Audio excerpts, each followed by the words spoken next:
అందరికీ నమస్కారం.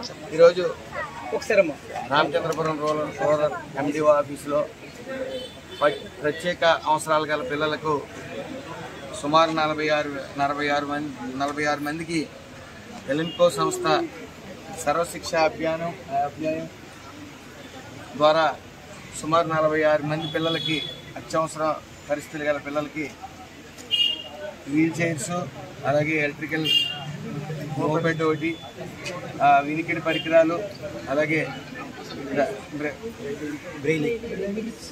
బ్రెయిన్లీ కిట్స్ ఇవన్నీ కూడా అందజేయడం జరిగింది. మరి ఆ ఎలిన్కో సంస్థకి నా హృదయపూర్వక నమస్కారాలు తెలియజేస్తా ఉన్నాను. ఈ ఎన్డీఏ కూటమి వచ్చిన తర్వాత సేవా సంస్థలు అన్నీ కూడా ముందుకొచ్చి మరి గత ప్రభుత్వంలో ఏదైనా సేవా కార్యక్రమాల మీద పెట్టిన దృష్టి తక్కువ.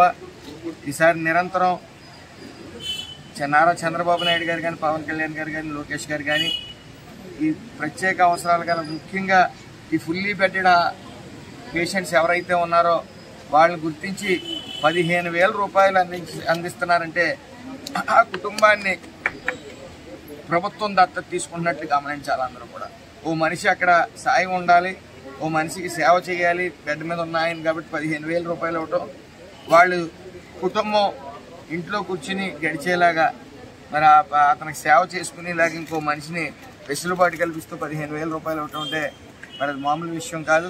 మరి ఒక రకంగా ఈ ఫుల్లీ బెడ్డెడ్ పేషెంట్లు అందరినీ కూడా ఈ ప్రభుత్వం దత్తత తీసుకున్నట్టు, అలాగే మరిన్ని సేవా సంస్థలు మరి ముందుకొచ్చి ఈ ప్రభుత్వం తరపున ఎన్నో సేవా కార్యక్రమాలు చేయాలని మనస్ఫూర్తిగా కోరుకుంటూ అందరికీ నమస్కారం.